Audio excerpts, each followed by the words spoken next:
Comandante Ramona, a woman from the state of Chiapas, Mexico, who spoke up and became a revolutionary leader for the EZLN, or Zapatista National Liberation Army. First, let's talk about who the Zapatistas are and the movement they created. The Ejército Zapatista de Liberación Nacional, or Zapatistas, was formed to represent the rights and aspirations of Chiapas indigenous peoples. Chiapas has 1.1 million indigenous people, which represent 27.2% of the state's population, and is one of the wealthiest states in Mexico for natural resources, yet are the second most marginalized state. The indigenous people have been excluded from equality of basic human rights like healthcare, or any government decisions for that matter. It was because of this lack of representation for any issues that the Zapatistas were formed. The EZLN's first declaration of war on Mexico was on January 1, 1994. This was a result of the North American Free Trade Agreement. The signing of NAFTA on this day meant a threat to so many indigenous communities because it opened the door for large farming and agricultural business from Canada and the U.S. to come and take the land that indigenous communities rely so heavily on for sustainable farming to eat and make clothing and just live. Comandante Ramona joined this fight because she saw the effects of the government's neglect and mistreatment within her own life.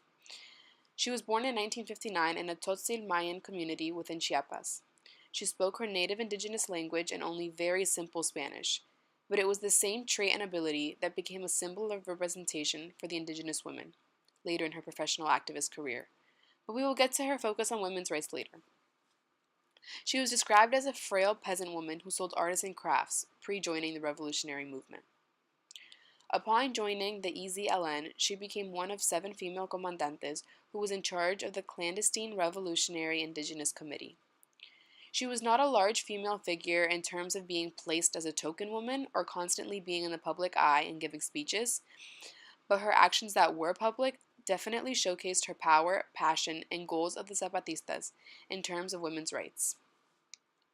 In between her few public speeches, Comandante Ramona was doing the behind-the-scenes work, as her task was to work closely with the Zapatista-protected communities. Here, her main focus was to address women's needs, which was also a main point in the Zapatistas' main agenda of tasks they wanted changed within the federal government.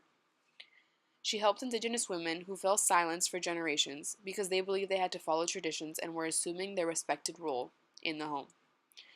Ramona helped them obtain a voice, strength, and support to break from the imposed tradition and gender norms. The Zapatista movement as a whole demanded women's access to power and decision-making, free voice and choice separate of their spouses, not tolerating intimate partner violence or any type of abuse, the right to choose the amount of children they would have, the right to nutrition and adequate role.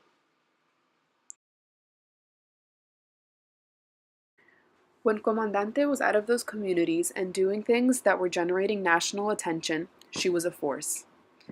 Going back to what was previously mentioned about NAFTA being signed on January 1, 1994, the declaration of war placed on the Mexican government by the Zapatistas was a large action statewide.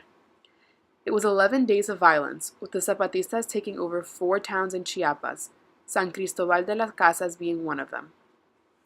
This was monumental because San Cristobal de las Casas was a major city and tourist center, and later it was the cathedral in that same city that was used for negotiations of a ceasefire. This hit against the government caused 145 deaths and hundreds of more injuries. The comandante in charge of taking over this city was our very own Comandante Ramona. Once the federal government agreed to a negotiation, the act of war ceased and talks began in the same town that Comandante Ramona took over.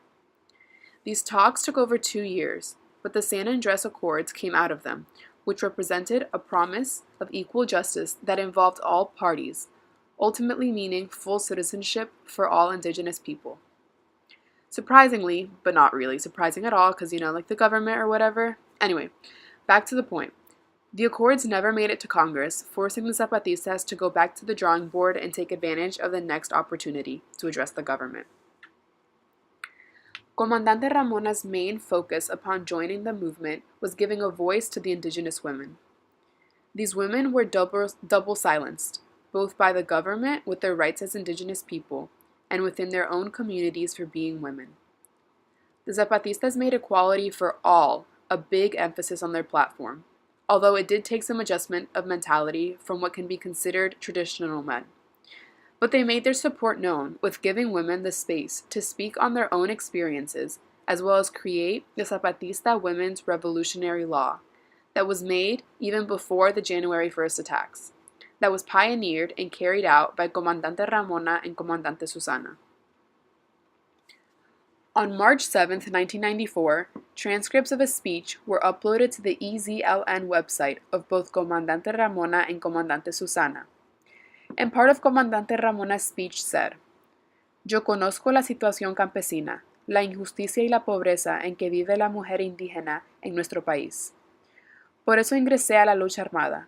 Las demandas son las mismas de siempre: justicia, tierras, trabajo, educación e igualdad para las mujeres." Her delicate yet demanding presence forced people to pay attention and focus on the real issues she's addressing. Prior to her seizing San Cristobal de las Casas, she was campaigning and rallying support for the women's revolutionary laws. These laws pushed for women's ability to inherit land, hold local posts of authority, and have control over their own bodies. These laws were passed within the Zapatistas' ranks of consensus and were included in the San Andres Accords, but were something that required constant effort and push to realize. Comandante Ramona spearheaded this, along with Comandante Susana, and spent over 4 months prior to it being accepted traveling to the Zapatista communities. They went to each and every community and opened a dialogue with its members about the laws, how it would impact them, and its potential for change.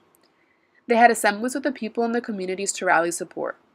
They were able to obtain unanimous consent for the laws by every Zapatista community, which allowed the laws to be passed and ultimately be included in the EZLN publication.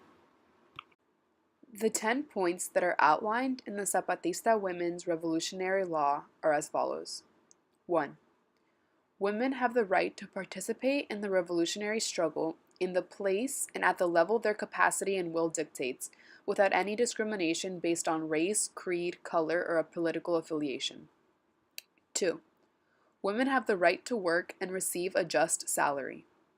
3. Women have the right to decide how many children they will have and take care of. 4. Women have the right to participate in community affairs and hold positions of authority if they are elected freely and democratically. 5. Women have the right to primary care with regard to their health and nutrition. 6. Women have the right to education. 7.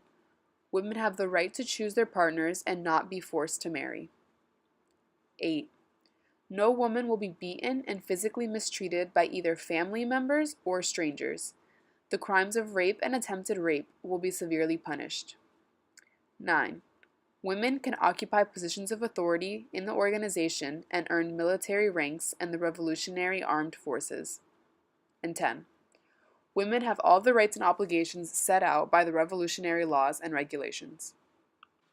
These laws were essential discussion and negotiations with the federal government, and women's rights were addressed right in the introduction.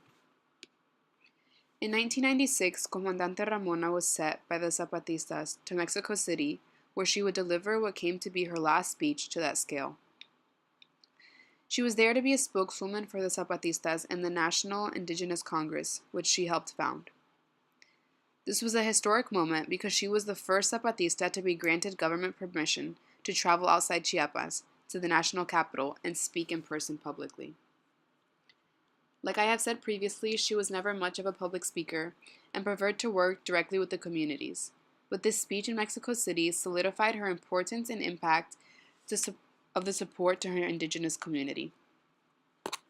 With her face covered by her black mask, she spoke to thousands at Mexico City's main plaza, El Zócalo, in her native language, Tzotzil.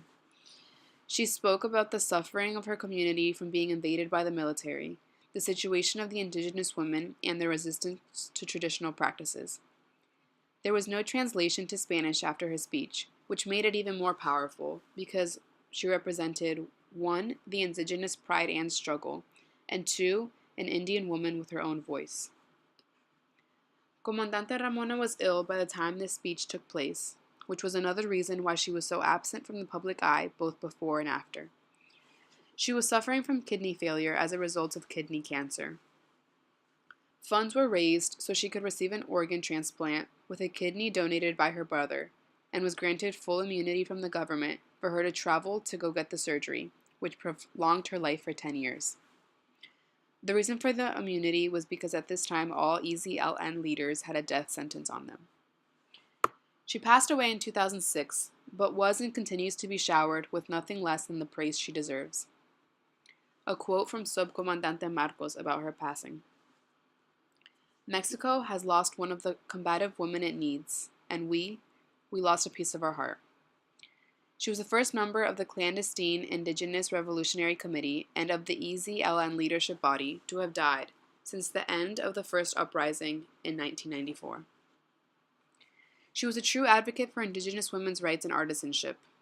Her message was always the same, and in her own words from a speech on the EZLN official website. Queremos un México que nos tome en cuenta como seres humanos, que nos respete y reconozca nuestra dignidad. Por eso queremos unir nuestra pequeña voz de zapatistas a la voz grande de todos los que luchan por un México nuevo. And that is Comandante Ramona. Thank you.